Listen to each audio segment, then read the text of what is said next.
Good evening tonight, and welcome to the return of the 11th hour. We gave you guys the weekend off. We gave you a chance to kind of get out there and do your thing. But tonight, just like every other night, at 11 o'clock is the 11th hour. This program is really to serve the late night entrepreneur, the person that's up working on their program, working on a plan, working to do whatever it is that you feel like is good for your business. Build your business, grow your business, study your business. Return that email that you know you owe somebody to send. But also, we're really excited tonight because today, Monday, marks 7 days to the start of the Dwayne Hirsch Masterclass. So the first class is going to be the psychology of entrepreneurship. Of course, our second class will be business development. Third class will be networking, and that's all at the Bronzeville Incubator. So excuse my voice a little bit tonight. I slept up under the air conditioning the other night and woke up with a little bit of a cold, so I might sound a little bit hoarse. But you can sign up for the masterclass by going to www.dwaynehirsch.com. And if you type the number 50 into the comment box, I'll send you a code to save 50% on the entire series tonight. Okay? That's the celebration of being 1 week away, so we're really excited about that. So tonight, our conversation is about politics and business. Inside this masterclass, you're going to be exposed and really challenged to think about a lot of different things that you may not be thinking about right now. You don't always think about the correlation between politics and your business. And even a better question than that is, do your political views align with your business interests? So I'll start by telling you about Uncle George. This is George Williams. Shout out Uncle George, Mike Saunders' uncle. And he's been around politics for a very long time. And as I was getting ready to go into my work, to the depth of my work with the SBAC, he was one of the people who really sat me down and wanted to talk to me about politics. And one of the things he said to me that rang true and found to be more true almost every day is that politics in some way affects every single area of our life. Everything. The car you drive, the clothes you wear, the business you're in. The fact that I'm sitting here on social media now is not the result of or the byproduct of some type of legal construct, patents, trademark law, politics, things that are written into law for the benefit or sometimes to the detriment of the people and citizens, but then business owners. But sometimes as a business owner, if you understand that, then you have to understand that your businesses, your alignment ideologically is not always going to be in lockstep with your employees and the people that you would have to come and work for you. But now as a people, if we really learn how to segment our issues and be strategic about the achievement of our common interests, we can get a lot more done. Up to this point, that's really been a hindrance for us. So my advice to you is to take your own initiative. If other people are not bringing this down and filtering it down to you, you got to take your own initiative to study what's going on and stay abreast of political news, and not just from that fluff mainstream media point of view, but go deeper into the story. Go deeper into what's being talked about to find and parse out what's in that for you. Now, you know, your business model and the business you're in could heavily affect that. But politics and business, no matter how you look at it, no matter what business you're in, they're both about segmentation. They're about the ability to take a broad issue, a broad policy, a broad topic, and then find and extract benefit for yourself. So point number one that I wanted to tell you tonight about business and politics is that you have to be aware about how laws and policies can impact your business, not just in a direct way, but in peripheral ways as well. So you be mindful of the ripple effects, right? So I'm in real estate. So laws that affect ultimately your ability to get a mortgage and buy more real estate affects contractors who service real estate. It affects insurance providers, warranty providers. Shout out Julius McKinney, Strong Home Warranty. You have a broad amount of people who get affected on a real estate deal, and if policies come out that push the market down in some way, then that affects the people that work in that industry. For instance, one thing in real estate, you get laws related to zoning, to permits. So if you're a real estate investor, your business is heavily reliant on law and rule. So rent control, for instance, is a big issue, right? So if you're a tenant, you want rent control. You want to be able to think that your rent is not going to go past a certain amount. But for the investor that's buying beat up properties and returning them to the marketplace, he doesn't want to have a cap on that. So which position are you in? And that kind of determines how you see things. You know, capital gains taxes. You know, capital gains tax, a federal government issue, been addressed by the president and still being addressed by the president in different ways. It will over time. Every president at some point has tried to address it. But you have to look at what capital gains are and how they affect your business if you're an investor, especially a real estate investor that's flipping properties. Gentrification. Gentrification is made a political topic, but in my view, it's a market force as much as it is anything. Because at some point, somebody has to buy the house to fix it up, to turn it back over to that person. So if you are buying and selling properties, do you not buy properties in an area that's being gentrified? Or do you let other people just have the market and make all the money and you get no benefit? Think about that. Just think about that. But this is a part of how you get tied into social issues, and I'm going to talk about that in a minute. So other industries that get heavily influenced by politics, insurance companies, heavily regulated, the fine print in insurance contracts and the way that they pay you and how much they can charge you and different types of coverages that exist over new regulations all the time. Banking, interest rates affected by the Federal Reserve, which is typically a political issue at some point, whether it's the presidential appointment of the chairman, different things like that. What are their views on the market? Are they likely to raise rates, keep rates down? You got to be aware of that. Auto loans, business loans. If your business is built around, if you're in an auto detailing business, and you got deals with auto body and repair shops, or car dealers rather, that are selling cars and then you're detailing cars for them, your business is directly affected by their ability to get loans for people to buy those cars. So you got to be paying very close attention to that. Daycare industry, which is, affected by state budget, the recent budget crisis.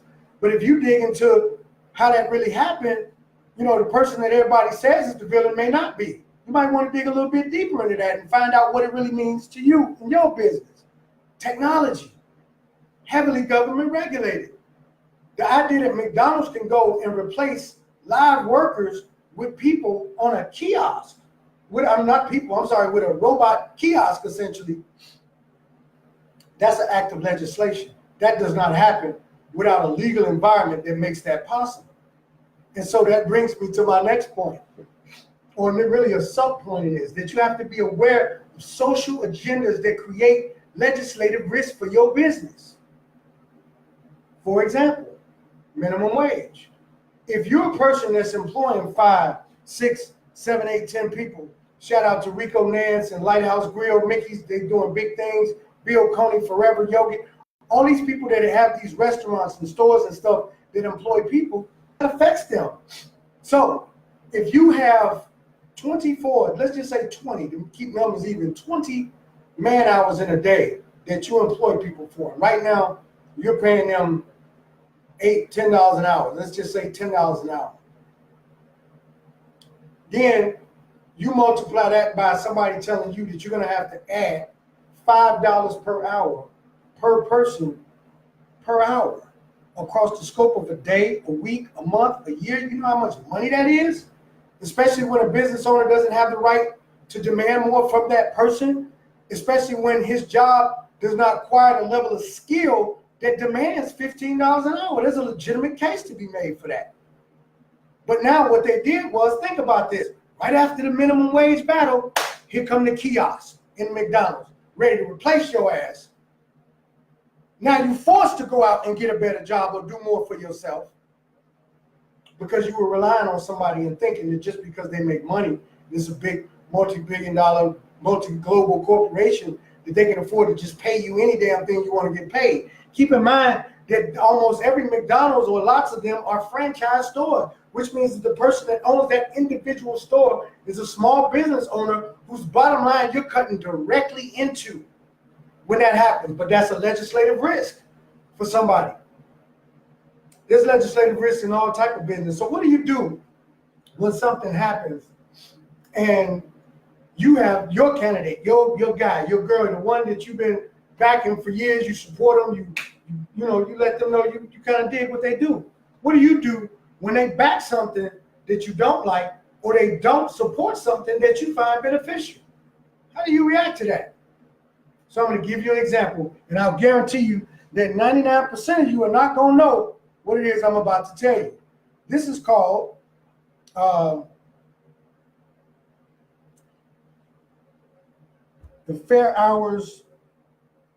Sorry, I didn't put the name on here, but I did keep it here. It has to do with employee scheduling. And I'll get you that before I get off this line tonight. I'll make sure you have that. But here's what's happening. This is an ordinance that's about to possibly pass City Hall, and nobody's been talking about it. But this is going to change the way that employers can basically add time to employees' clocks and essentially pay them more. But what it's going to do is penalize employers now for doing that. So here's an example. As an employee, your objective is to get as many hours as you can. You want to work, hey, Billy, you want to work weekends? Sure, boss, I'll be in. Give me some extra time, make some extra money, right? So employers would now be required to give 2 weeks advance notice of work schedules and must post them in the workplace or send them electronically. They must compensate employees for changes in their schedule with less than 2 weeks notice, 1 hour of predictability pay, which is equal to the employee's regular rate of pay. They have to offer additional hours to existing employees before hiring. And they have to pay, so the employee's right is that the employees have a right to rest. The employees have a right to decline a shift that is scheduled to begin within 11 hours after a previous shift ends, which they call clopenings, meaning you close tonight and open tomorrow. Can't do that no more unless it's agreed upon. So if an employee does not want to do that, he's got to be compensated time and a half for that. So think about that in a sense of a concert venue or a local venue like Sip and Saver, where you're doing an event. He's keeping the price of those events down for you. He's got some employees that are there that you schedule your event for Friday with a smaller window than 2 weeks. If he asks somebody to stay past their appointed time, he's got to pay them time and a half for that, which is going to drive the cost of that up to you. So there's a lot of aldermen that endorse this. There's some aldermen who signed off to have Willie Wilson criminally investigated for handing out money to people to help pay their property taxes. Now, I'm not a big fan of handouts. Be clear about that. I'm not a big fan of handouts. However, I've come to find out that man seems to have a real objective spirit and just likes to do things like that out of his heart from what he's been blessed with. I got no issue with that. But what do you do when you find out that your alderman is backing out a criminal investigation? Really? Come on. Buying votes? Is that what that is? I don't really see it that way. So think about this. A couple months ago, Governor Rauner signs a big executive order that's specific to resolving the issues that black contractors have with the state contracting process to increase the amount of share that we get in the contract marketplace. After he did that, you had a lot of people in the caucus came out, Rauner's done nothing for the black community. The contracting rates are worse now than they ever were, and blah, blah, blah, blah. But the contracting rates are no better now than they were when there was a Democratic governor and a supermajority. See what I mean? So at the end of the day, you got to dig into the issues to find out what people are really supporting or not supporting. And what are you going to do when you find out that your guy is not supporting your angle? All of our businesses are different. I'm in real estate. You could be in marketing. Marketing gets affected by this. The way you advertise, your PR, all of that gets affected by politics in some way. You know how much marketing spend goes up, how much opportunity becomes available to you through the political process and the advent of 10 candidates in a mayoral election? That's a benefit to you, but you got to be paying attention to take advantage of that. Number 2 point tonight about politics and business. That was a long point, number 1. But number two is the Donald Trump effect. Everywhere I fucking go, somebody's talking about Donald Trump. I was at a funeral, my uncle's funeral, a week ago Saturday, and the pastor, out of nowhere, mentions Donald Trump. The obsession that people have with him, you can let them have that. But if you own a business, you're an entrepreneur, then what you need to be doing is not getting caught up in all of that chaotic, confusing stuff that really, and to be honest, you can't really do shit about. You can watch it, but you don't get tied up in that. So from presidential history standpoint, I'm gonna tell you how I look at it. I was born in the 70s. Nixon was president when I was born. Ronald Reagan was said to be the devil, and he did a lot of terrible shit with the cocaine, Iran-Contra shit with the cocaine and Rick Ross and all that. Yes. However, we're still here, guys. He was followed by Bush 1, the first Iraq war. We're still here. Clintons with mass incarceration. You know how many people I know that I grew up with that got X's on their back during the mass incarceration time? By X on their back, I mean a convicted felon because of that. But we're still here. The next Bush, the Iraq war, 9/11, Afghanistan, all this other shit, weapons of mass destruction, lies, lies, lies, but we still here. Barack Obama comes and goes. Guess what, guys? Obamacare, drones, Syria, Gaddafi, all of that, we still here. Whatever you don't like about any of them people, the real deal is that we still here. And if you pay attention to the people that are winning in business, they're the people who pay attention but don't get caught up in the matter to the point where it affects their ability to earn. So if Trump cuts your capital gain tax and you're an investor invested on a high level, or you're doing a lot of real estate deals that are subject to that tax, you got to take an honest look at that. You got to take an honest look at that. They told us when he became president, resist. I believe in strategic approaches. So the hell with resisting. I'm going to say I'm not waiting 4 years to, if I'm, like really tied up in what the president's power is over my life, I'm not waiting 4 years for that. I'm going to find out what's in it for me now and get the jump on the rest of you mofos that's waiting 4 years. Think about that. So you're in an environment where you have a black congressional person in Maxine Waters who tells you to harass, that it's okay to harass somebody from the president's administration. They come into your place of business. That's the dumbest shit I ever heard. I don't care if you like it or not, but I'm going to keep it real about this. As black people, who the hell are we to be talking about who you going to let in your establishment or not? You can't exclude gay people, Mexicans, or nobody else. What the hell going to make you exclude somebody that's coming in your business to pay money and got money at that, asking your ass for the hookup? Don't get caught up in that. Don't get caught up. If you support that and you believe that, fine. But I'll give you point number 3. Stay aware, but stay out of the direct line of the emotion that's tied to politics. And don't become a political discriminator. I ain't doing business with nobody. He a Trump supporter. Really? If he got money and he buying a house, guess what? My fiduciary duty by law, which is established through politics, says I can't get caught up in that. I can't get caught up in none of that. Now, if you selective enough in business to where you say you can discriminate based on somebody's political views, go right ahead. But my advice to you would be a person that's well informed on the damn topics, because you could be fighting against your own interests, which is what I see a lot of you doing. A lot of you are promoting social positions that work directly against your business interests, in part because you're operating from a conformist mentality and you're not paying attention. You're taking sound bites and headlines and reposting articles that you haven't even read yet.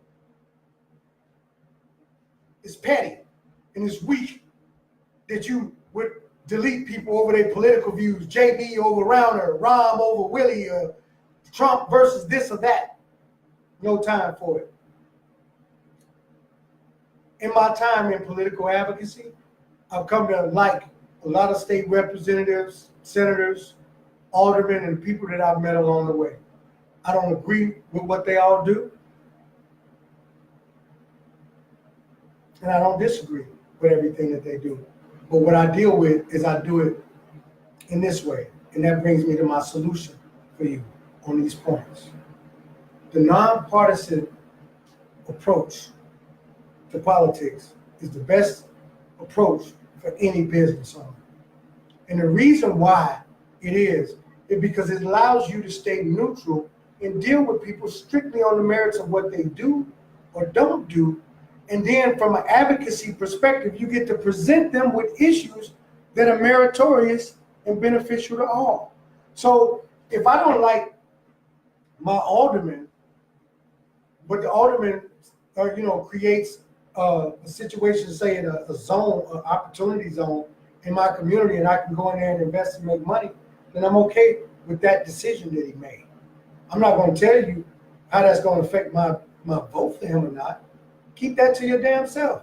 Don't be on there arguing. They tell you when you meet a girl, people don't talk about politics, religion, and sex or whatever. Leave that politics alone. Because right now, politics is very, very polarizing. It's very polarizing. And you got to understand how the law affects your business. That's where you start, with understanding how it affects your business. The LLC filing fees got reduced, and everybody's up in arms. But do you know why it took us 4 years to get to that point? You know how much bureaucracy and political garbage was involved in that process from people that you know and love? A lot.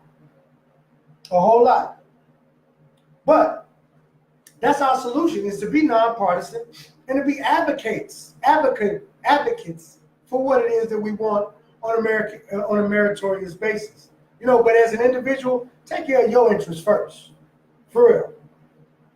You don't have to be a trumpet blower for the people in political office to gain you benefit. You don't have to go blow their trumpet and scream their name on the mountain. Just sit down, keep your damn mouth shut, and gain the benefit that's there to extract. That's why when it comes to political fundraisers, you may see me at Democratic fundraisers and Republican fundraisers, because I'm trying to build bridges for business on all sides. If I'm trying to create jobs and be an example for you and for the rest of the people, what the hell I look like standing over here, and if they win, I'm just ass out for 4 years? That's a dumbass way of doing things, people. It's a dumbass way of doing things. Organizations, the SBAC, the Chambers of Commerce, Lakeview, Inglewood, Austin, Hyde Park, these chambers of commerce, the Chicagoland Chamber of Commerce, they're all designed to be there to advocate for you and to allow you to become a part of the critical mass that pushes our agendas forward. That's the business agenda. So if you're in business, my advice to you is to join one of these organizations and put yourself more thoroughly in the know about the impacts on business. When you watch a story on Channel 7 about some tax increase or this and that, they're not always talking about the impact that on business. They're playing that from the social side, where they can present the idea that someone is being victimized by it. And that's not always the case. If the policy allows me to build a bridge to open businesses to create jobs, then that's something we all should be able to get behind. But in your silos, you got to stay right there. And just remember, the politicians that we hire and vote in to go work for us, they're not always business people. They don't always understand your needs. And that's why you have to present that in a structured, meritorious format where it can be pushed forward as legislation. Running up to your alderman, hey, Alderman Moore, Pat Dow, hey, I need you to do this, that, and the other. You think that's going to really get some shit done? Then you mad because you don't get a response to an email with no structure, where it's just a broad complaint? It's not a question. It's a sweeping statement. When you go to the political forums, no, hunker down. Figure out what your interests are and address those. I'll address mine. Damon Smith will address his. Who we got? Richard Belford will address his. Freddie, Ernie, Natasha, Marcel. Everybody will address their own, and then we all will be addressed at the end of the day. Remember, guys, unity in business or in politics is not always about us all agreeing on the same thing. Sometimes it's just staying the fuck out of each other's way. For real. It's just staying the fuck out of each other's way. Let me do my thing. But don't blast a man because he's supporting a different politician as if the ones that's been there been doing your ass some good for all this time. Stop that shit, man. Be bigger than that. We gotta be, and it's frustrating. So if I seem like I'm ranting, I am a little bit, because it's frustrating. And in the masterclass, I go deeper into the psychology of that type of thinking and how this stuff affects you from a business development standpoint. Your business can't be built around limited views as it relates to politics and the people that govern the laws that guide you through your business experience in America. It's all driven by politics. So thanks again, Uncle George. I appreciate you for a lifetime for that wisdom that you gave me on that. Politics affects every single area of our lives. And if you're in business for yourself, you better understand how it affects you and navigate yourself accordingly. There's businesses that you'll see all the time that just move. How many presidential administrations has Coca-Cola survived through? Pepsi, iconic brands. If you've been here for 20 years, how many aldermen and presidents and mayors and governors have you survived through? You survive by staying focused on your goals and staying out of that fray. Social media makes that a lot more tempting. If you see somebody that say something that you don't like and you feel compelled, guess what? Instead of posting that comment, answer my damn email or the email of the person that's waiting on you to respond to them about some business. And with that, I'll close up shop tonight on the 11th hour. You know, the masterclass is coming up. I'm excited about it. I hope you are too. But I'm telling you, I don't think like everybody else. It's not my view. And I've been curtailing my statements and my thoughts. But I think that you'll find the viewpoints that I give you are going to be very productive. And I'm going to give you one last note. Reverse municipal engagement. I stated a long time ago in talking about equity crowdfunding that when it comes to community development, the way that we get more out of politicians is to reverse the engagement process. So in other words, since we have tools at our disposal that we can use to build our own communities, let's start that process on our own and then have them come and then find out how they can help. Because trust me, if we start doing it without their engagement in a city where they're always used to controlling everything and okaying everything and having to rubber stamp everything, and you in there kissing the ring, and now you don't have to do that no more and you start doing it, they come in to talk to you to find out how they can get their beaks wet, how they can engage the game. When you show that you don't need them, that's when they'll be at you first. And it won't be the rich white man from up north. It's going to be your alderman. It's going to be right there like, hey, now we got the resources to give you because you're showing an honest commitment to doing it yourself. So remember tonight to put the number 50 in the comment section and you'll get 50% off of either the whole series or one individual class of the master class. You got 3 classes: the psychology of entrepreneurship, business development 101, and the art of networking. Choose one that benefits you the most or according to your availability, or choose the whole series. Get 50% off tonight by typing 50 in the comment box or hit me in my inbox. Thank you for listening tonight. And again, don't make the 11th hour your last hour. Give me another half hour tonight, get you a good night rest, and get up and go at it again. Peace.